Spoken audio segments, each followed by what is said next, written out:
Good evening, guys. Thanks so much for joining us. My name is Crystal Miller. I'm a Senior Research Associate here at Statistics Solutions.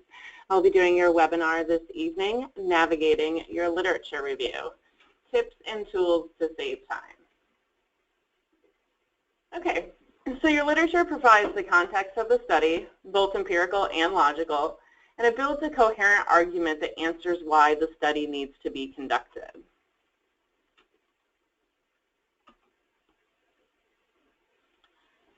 So, beginning your literature review starts with researching articles. You need to search, read, organize, and then do a write-up for each of the articles. Whether you choose to plug the information directly into your paper or annotate it first and then organize it and put it into your paper is really up to you. Both strategies take about the same amount of time and effort, and one really isn't better than the other. So it's really just whatever way you work best. So, you're obviously going to begin by searching. Your keywords matter. The source also matters. Whenever possible, you always want to make sure to check a box for peer-reviewed articles only. Non-peer-reviewed articles do not count for the bulk of your lit review. Most schools require 85% of your literature to be current, so that's within the last 5 years. So if you're planning on graduating by the end of the year, 85% of your articles need to be 2011 to 2016. You have primary sources, your textbooks, overviews of textbooks. You want to keep your textbooks minimal because they normally don't count towards your 85%, no matter how new they are. Your journals are the most important part, peer-reviewed, as we mentioned already. Dissertation abstracts are really important. They can help you build your donut hole, your gap in the literature. And you also want to read research reviews. That can lead you to a lot of different places and really help you get a grasp on the topic that you're working with. You want to start with most recent articles, so things that have been published in 2016 and 2015. This is your most current state of the literature. And you can also use that for citation chaining, which we'll talk about later. You want to find a good reference librarian, especially if you don't feel strong in using an online library or even an in-person library if you have access to one. You want to learn Boolean searches. You want to make sure to use and or. Your words do matter. Putting words like and or and other things like that aren't really going to change what's going to come up with your keywords because the words and or are in every single thing that's published anywhere. So for your search strategies, identify your databases. There are different databases that publish very specific material. So Science Direct, if you are in the medical field and you are searching studies done in the medical field, your database is really going to matter. So something like Science Direct or PubMed, something like that, those are all really going to be helpful for you. You want to identify appropriate search terms. Make sure they're specific. Keep in mind that it's not uncommon for words to be used more than one way. So also think about combinations of words. You need to expand or narrow. So depending upon the results that you're getting from the keywords that you're using, you may find that you need to either broaden your terms or get more specific because maybe you're being too specific in the beginning and you're only getting like 5 to 10 articles every time you search, or you find that you're getting like 2,500 articles every time you search. So just be mindful and cognizant of what kind of things are going to come up depending upon your terms. You're also going to want to use citation chaining, which is a really, really helpful tool that I am going to get a little more in depth with in just a minute. So you need to identify databases and search terms, as we mentioned. What are the big databases? As I mentioned before, PubMed for medicine. You also have things like gosh, I just lost it. I had it right on the top of my head and it just went away. You know, you have JSTOR. JSTOR publishes a lot of stuff. There are a lot of educational journals out there, psychology journals.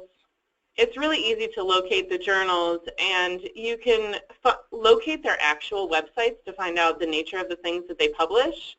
You're not usually going to have a lot of access to the articles through there. You can purchase an entire issue of a journal that way, but you know, you're usually going to need to search for them through your library. What terms best describe the topic? This is something that you can look back to your chapter 1 for, your introduction. Oftentimes, your definition of key terms is really going to help you with your search terms and narrowing things that are very specific to your study and your angle. So you may already have a clear idea of the terms to use. If not, do some preliminary searches to help you identify them. Find a couple of articles that are really in line with what you're looking for and look and see what keywords they use. They're usually located right underneath the abstract within the article, or you can pull them up through Google Scholar, and when you get like a preliminary view of the abstract and maybe the first page, it'll also have a little section in there that tells you the key terms.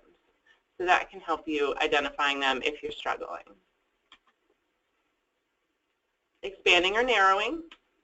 You're going to consider the number of results, as I mentioned before. Are you getting enough? Are you getting too much? Use filters. Narrow things down by date so that you're not reading something only to get through 4 or 5 articles and find out that they're all from the late 90s or early 2000s and you can't use them anyway. You want to identify relevant articles and note their subjects and keywords. This is really important when you're trying to make sure that you're keeping things organized and accurate, especially if you're doing a study that is easily interpreted into something else. So you want to make sure to be mindful of the ways that you're using your subjects and keywords. You may find that if you're doing a study on, let's just say, obesity and diabetes or something like that, but you want to talk about psychological effects, you're not going to want to search obesity and diabetes because you're going to get way too much. And maybe even adding psychological effects in there is still going to be too broad. You're going to want to get really specific on what types of psychological effects are you looking at. You know, what is your population experiencing and how can you get more specific? Citation chaining.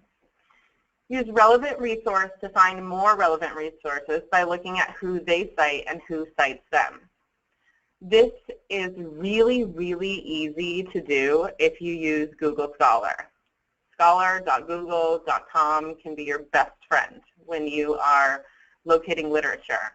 You find an article that you feel like is perfect, but it's 2008. Okay, so you can't use that because you're concerned about your percentage. Well, if you look that article up in Google Scholar, underneath the hit that you get on the page for that particular article, it'll say cited by, and it'll have a number of people who cited that. You click on that, and it'll bring up all of those 127 or whatever articles that also cited that author. And then you can narrow it by peer review and by year, and then you can go through those articles to find something relevant. If that's not working out so well for you, you can always do it the old-fashioned longhand manual way, and you can just go through reference lists and look at titles that seem relevant and then do a little bit more legwork that way. Sometimes it's necessary when you get, you know, more towards the end of your lit review and you already have a lot of references. So it's, you know, just a little due diligence that you have to endure to get to where you need to be.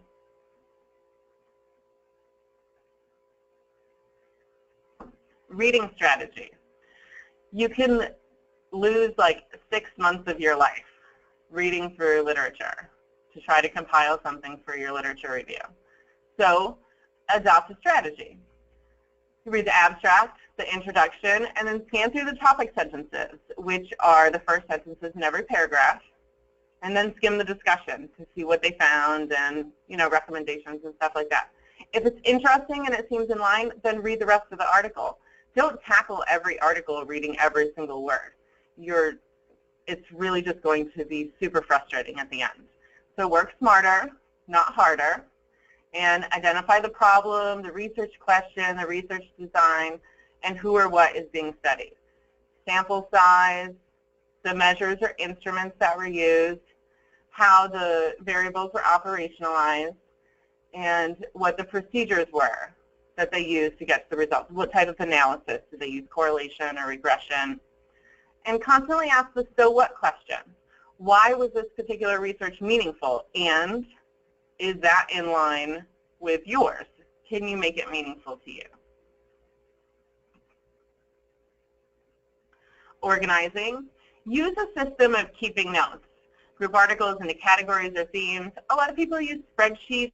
You could even just organize them by file folders on your computer. You know, you want to do long shot, things that are generally relevant to your topic, medium shot, and close-up, things very relevant to your topic. Think of your literature review as an upside-down triangle.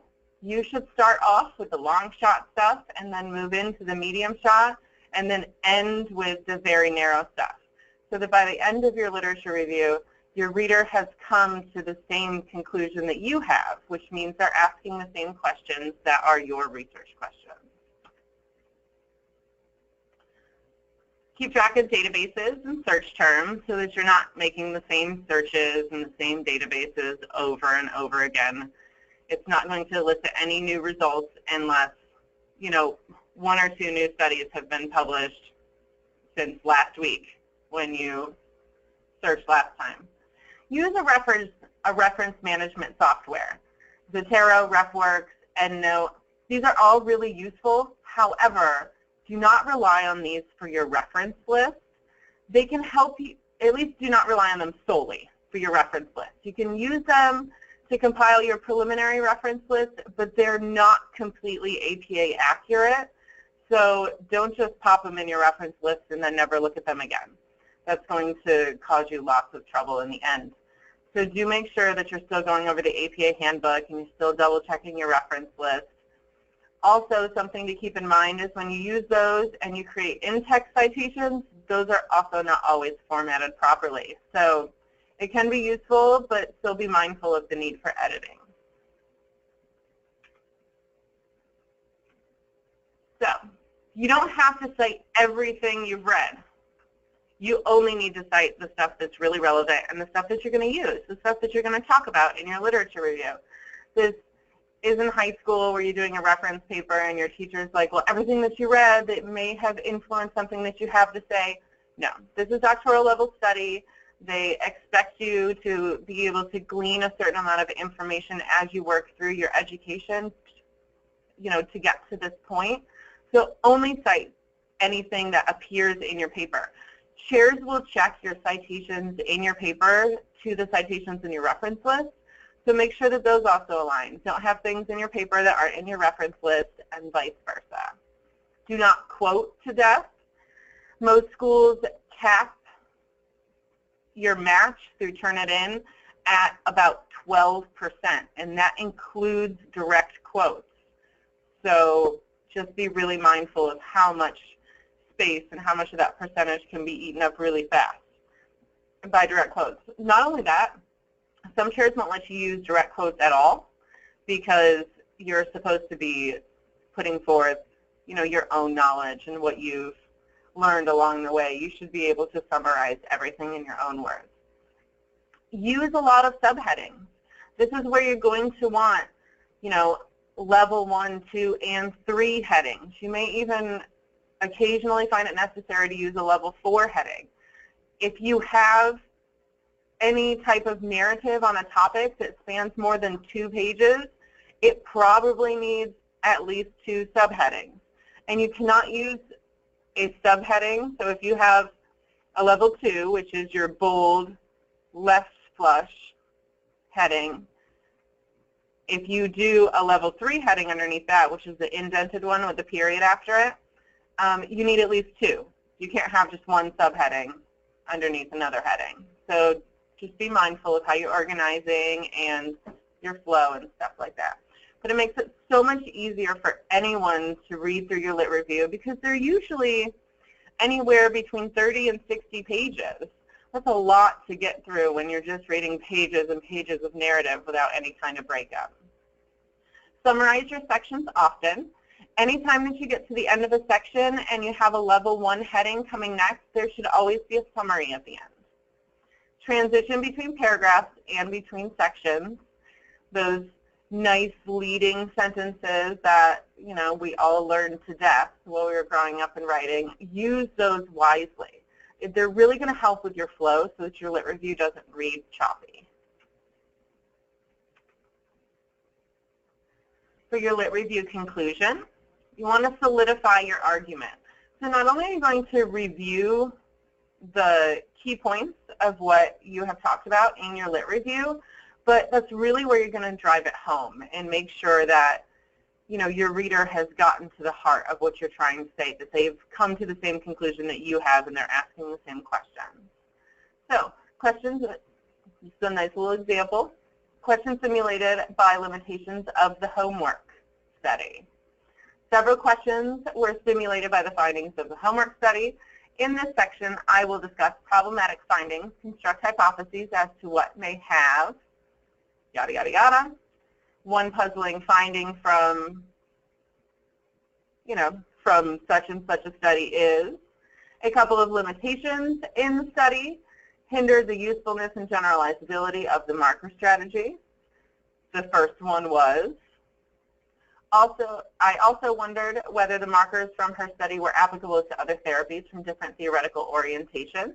These are things that you're going to want to think about, you know, and then given the above questions and limitations regarding homework study, I now present my study that addresses these issues. This wording is a little more candid than you're going to want it, but this is exactly how you're going to want to approach it. You know, these are the things that you're going to want to look at, the pieces you're going to want to pull out, and the questions that you're going to want to ask every time you present a bit of material in your paper. Your research questions. So not only should you know your research questions in your sleep, but you should also easily be able to pick out the research questions from any study that you have in your lit review. And it makes it really helpful to start by introducing a new study by saying something along the lines of, you know, in order to examine the property of retail service in such and such a market, so-and-so studied, and that's where you're going to have to fill in the research question. So just make sure that you can pick out your research questions in each study, and always be thinking about how those research questions can relate to or align with your research questions.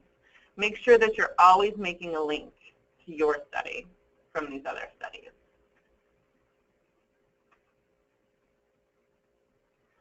So for qualitative research questions, your phenomenological research shows human lived experiences, uncovers the texture of factors and encompassing descriptions of experience.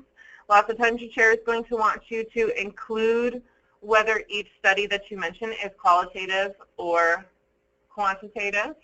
And these are some nice keywords to look at if you're looking at, you know, if you're not sure which buzzwords, especially if you're doing a quantitative study. It's a little harder to pick up on which is a qualitative study or a mixed method study, depending upon exactly how they're approaching it if they don't say it. So it's nice to become familiar with these terms here. Grounded theory research, you know, builds a theory it's a process type of question. How the process is helped or hindered, how did the process change from time period to time period. You can also always look for these authors to be cited within the article. Mistakis and Morse are both very qualitative. Hypotheses. Now, your hypotheses at the level of your literature review are almost as important as your research questions, because these are thinking about, you know, not just what could happen, but what might not happen. And when you're pulling literature for your literature review, it's important to have literature that is both in line with what you think your outcome might elicit as well as what it might not. Because it's just as important to have differing views as it is to have similar views in any kind of discussion. So when you get to the very last chapter of your paper, the hypotheses are going to be important. You're going to need to revisit them. All right, and we are going to open up for question and answer.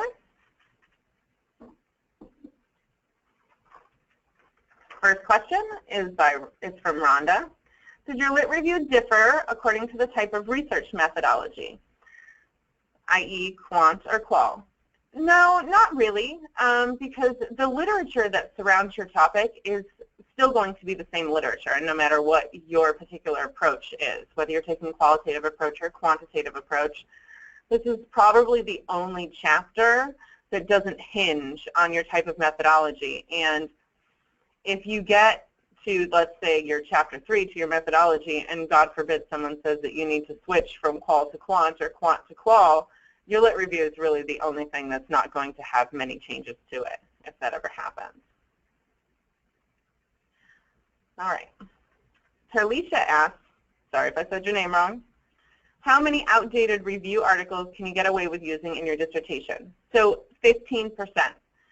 And that includes your seminal work. So for the literature that you use for your theoretical or conceptual framework, that stuff is usually not going to be brand new, unless you're using a brand new theory, which a lot of chairs don't really like. That stuff is going to be outdated, as well as some of the stuff in the background, you know, the history of your problem, and you're talking about that.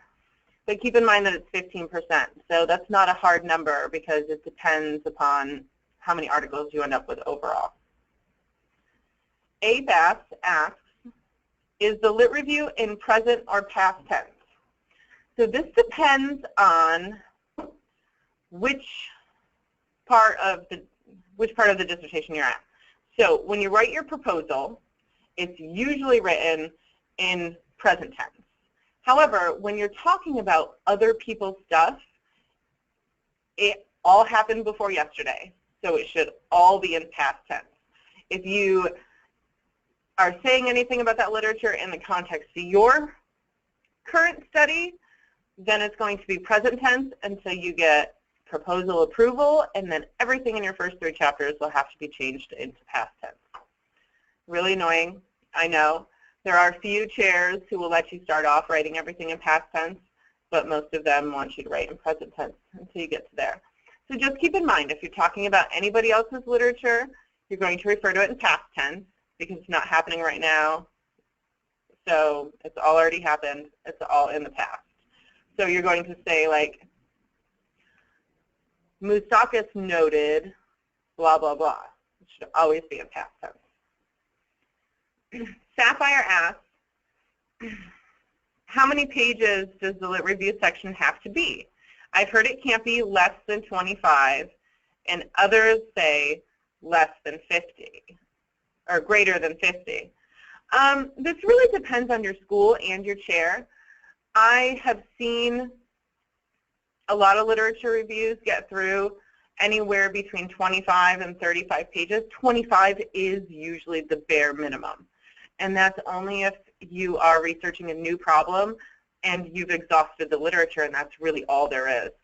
Some chairs still will not accept that, and you're going to have to find a way to get really creative, maybe add another variable or something so that you can squeeze out an extra 5 pages. But I would definitely shoot for the 30 to 40 page range. That's usually the sweet spot when it comes to people being happy with the length of your lit review.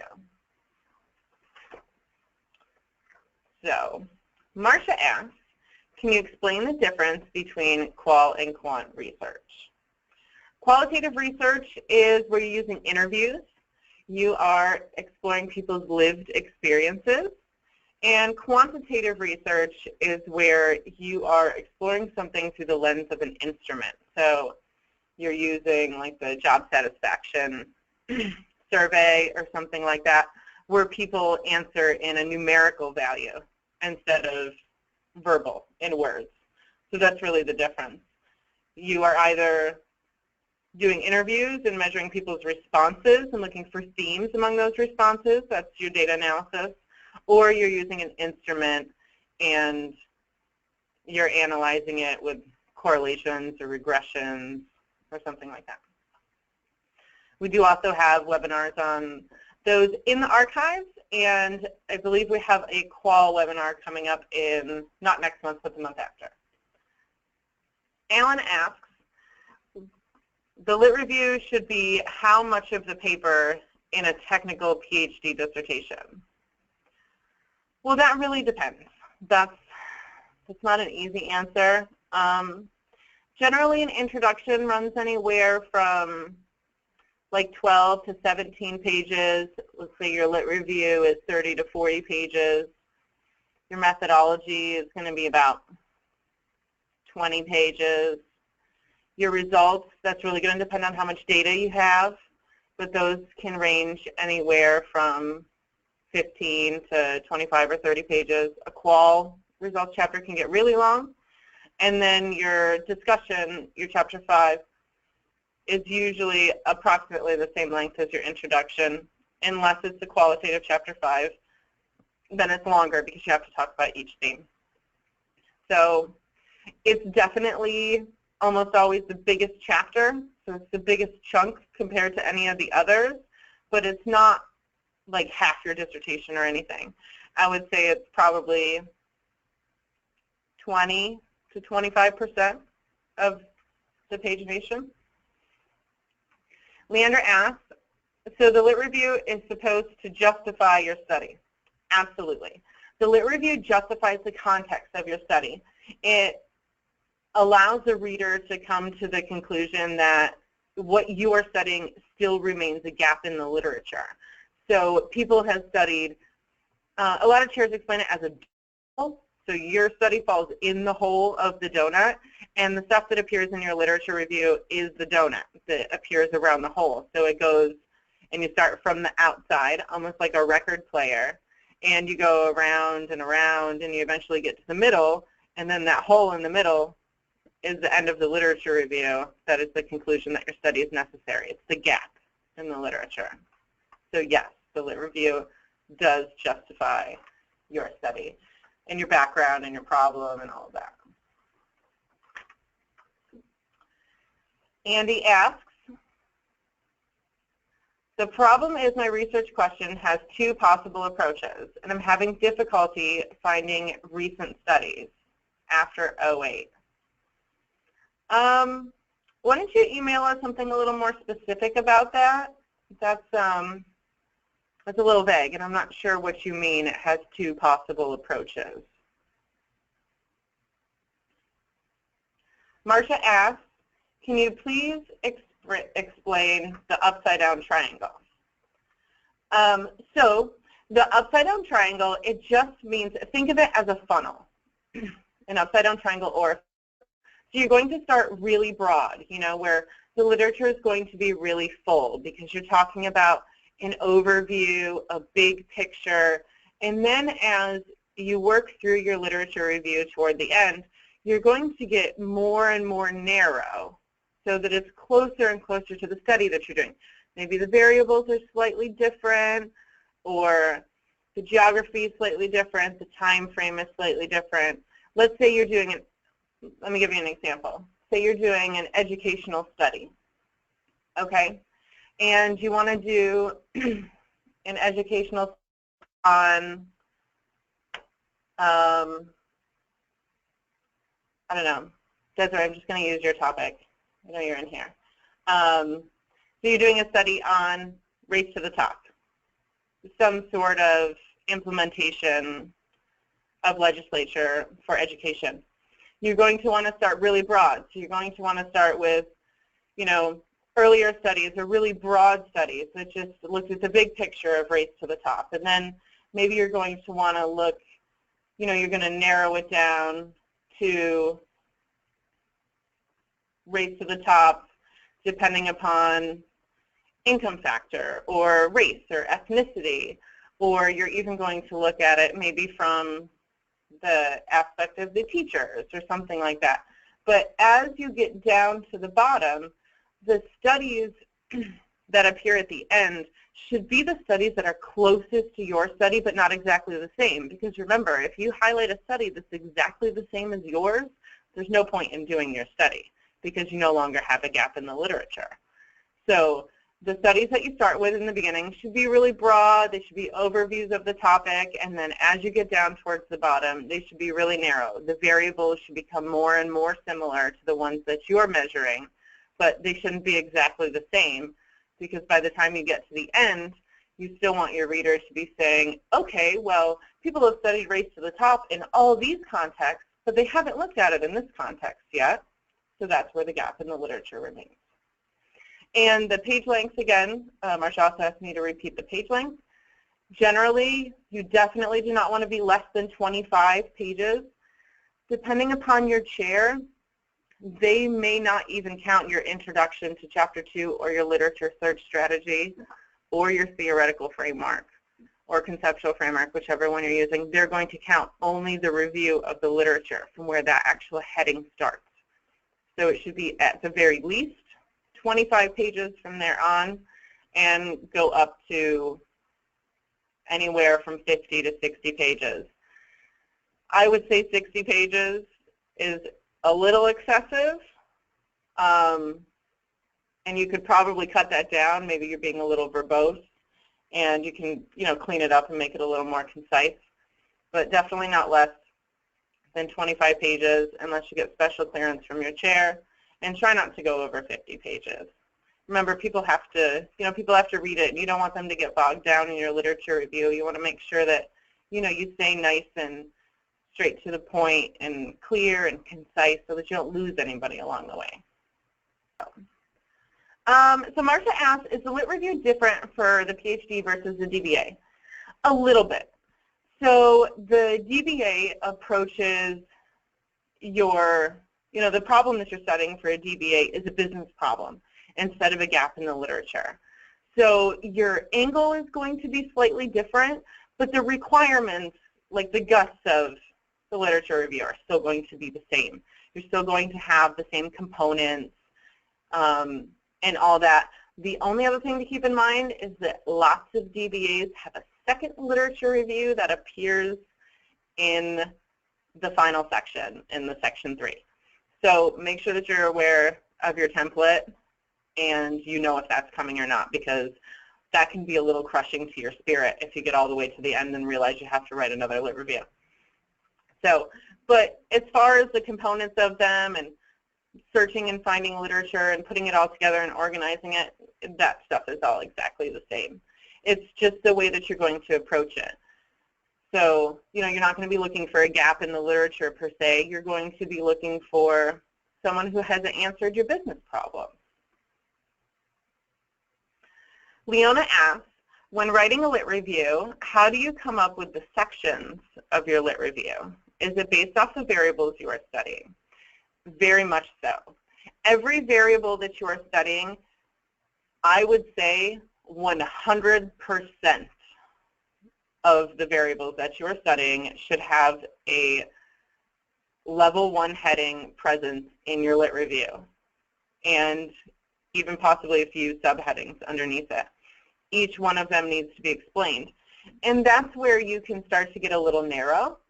So in the beginning, you can start with your broad stuff, and then when you start getting a little narrow towards the bottom of your funnel or the bottom of your triangle, that's where you can introduce your variables and the topics related to your variables, and start getting really specific and really show the holes in the existing literature. So, and each one of your variables almost always appears in your definition of key terms, so make sure that you're always checking back to your chapter, your introduction for your definition of key terms to make sure that, you have each one of those in there, because they are important factors in your study. Okay, so Karen asks how to address finding a little bit of literature using one word versus a lot of literature using another word. So the first word that she used as an example was racism, and the second word that she used as an example was discrimination. So maybe there's not a lot that you're finding on racism, but there is a lot on discrimination. Well, it really depends on, you know, the specific topic of your literature review. So are you looking at racism or are you looking at discrimination? There are other ways that you can think of these terms. You might need to Google things or get a little creative or start to dig into some of that discrimination literature to find out exactly what it is. For instance, are you using racism because you're talking about microaggressions versus, or microaggressions against people, you know, of color, which is a form of racism. And perhaps it's not discrimination per se, but it is perceived as racism by the people who are on the receiving end of it. So what I would really do is those few articles that you are getting using the specific terms that are relevant to your study, just make sure that you're really digging into the actual verbiage in the pieces that you can find and see if you can pick out any other keywords that they use in those specific articles. That can really help you.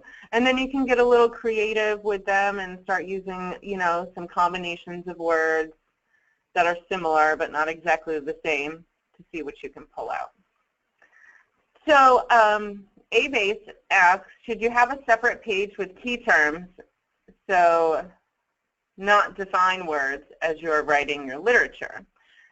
Any of the words that appear in your literature review, if they are pertinent to your study, they should have already been defined in your introduction.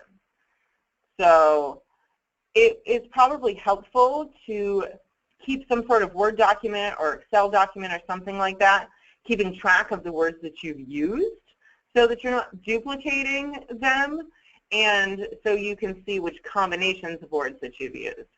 But if you're always working on the same computer and you're searching through your school library, just keep your history turned on so you get that drop down every time you start to type something in, and you'll see if you've already typed that word or that combination of words. Alrighty. Well, thank you so much for joining us tonight. Our next webinar is Wednesday, August 17th. I'll be conducting that webinar as well. It is getting through your feedback quickly and efficiently. I'm going to slow down here for just a second. We have one more question coming in. I'm going to go over all the potential roadblocks that you could face while addressing committee and chair feedback to effectively and smoothly move through the dissertation process. Addressing feedback strategically is super important. All right. Rosalie asks, explain how to prevent reusing some phrases. Just keep track of the phrases that you're using. Make sure that you're using every possible combination of all of the key terms that you have. But I think that the easiest way to do it, if you don't feel comfortable with the history drop-down from your library, is just to write them down as you search them.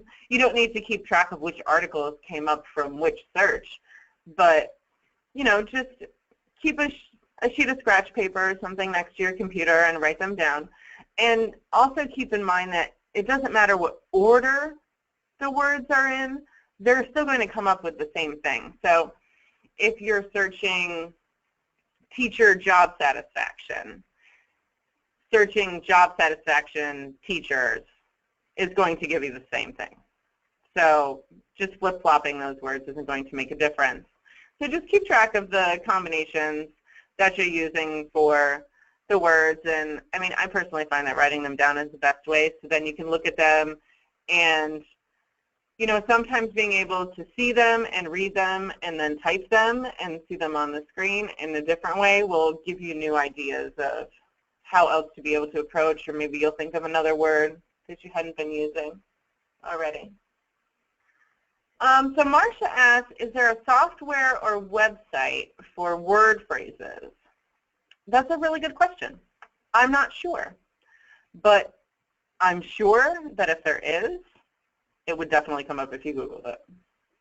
All right, so Andy asks, when addressing feedback, how do you address or explain obsolete feedback? If my topic and design changed significantly after the last round of feedback. I mean, if you're filling out a change matrix or if you're required to respond to the comments with your own comment, just simply put a, a candid comment in there that says, NA for not applicable because such and such information was removed, or the study is now quantitative or qualitative. If your chair is up to speed with what you're doing, they're going to know this already by the time they get it back, or if you're going to committee member or URR, that'll be sufficient for them. And lots of times, removing that sort of feedback and stuff is going, or removing that sort of material is possibly going to remove the feedback from the document. So if you're doing a change matrix, you can always, under changes made, you put the original in there, and then under the revise section, you just put NA section removed due to method change or topic change or whatever the case may be. Ebenezer asks, do you have to include details of the methods and findings of the key literature? You don't have to include the details, but you do need to mention them. So you should mention if a study that you're putting in your lit review was qualitative or quantitative, who and how many their population was, and then what they found. I mean, what they found is extremely important, especially because you're going to need to draw on what they found when you get to your discussion section and you need to talk about your findings in the context of the literature and whether they support or refute what already exists. So you're definitely going to need an overview of the methods and the details of the sampling procedure. You don't need to go in depth. Like, you're not writing a report on each one of these pieces of literature. However, you do need to include enough so that they can get a clear picture. So you can start off the paragraph with your topic sentence that says, in order to explore blah, blah, blah, blah, blah, so-and-so in a qualitative study or quantitative study or whatever, so-and-so surveyed 67 nurses who worked in an emergency room with, the MLQ and found that blah, blah, blah. So you're definitely going to need to include that, but you're not going to need, the nitty-gritty details of all of those things. Just the overview stuff. And after you get into the literature and you start reading a lot of it, especially if you go down to the conclusions or the discussion section in these articles, you'll easily be able to pick up what was important. Because what they highlight in the end, what they thought was important, is probably what you're going to want to highlight. So just make sure that you're picking out whether they're qual or quant, how many people they sampled, who the people were that they sampled, and then how, what measurement they used. So if it was qualitative, did they do interviews? If it was quantitative, what instrument did they use? And then, a brief discussion of the findings. Alrighty. So we have our next webinar next month. That was on a Wednesday, not on a Friday, August 17th at 7:30. We also have a very exciting opportunity coming up. We have a summer dissertation workshop. I will be leading the majority of the workshop. Janine Glace, our VP of Consulting, will be handling some of the methods and, other stuff surrounding the stats. But it's a full-day workshop, and there are one-on-one opportunities for people to ask questions and get very specific feedback and help on things that they're doing. There's also going to be plenty of food. You're definitely not going to go hungry. And it is at the Grand Hyatt here in Tampa Bay, and it's Saturday, August 20th from 9 a.m. to 5 p.m. And it is $125. So you will also be able to walk away with a workbook and a flash drive with resources on it. So you're going to get a ton out of that. If any of you guys are interested, you can click on the link, or if you think about it later, you can go to our website and you can put it in the search term from the website. All right. Thanks so much for joining us. I hope that you guys have a great night and a wonderful weekend. And happy dissertation writing.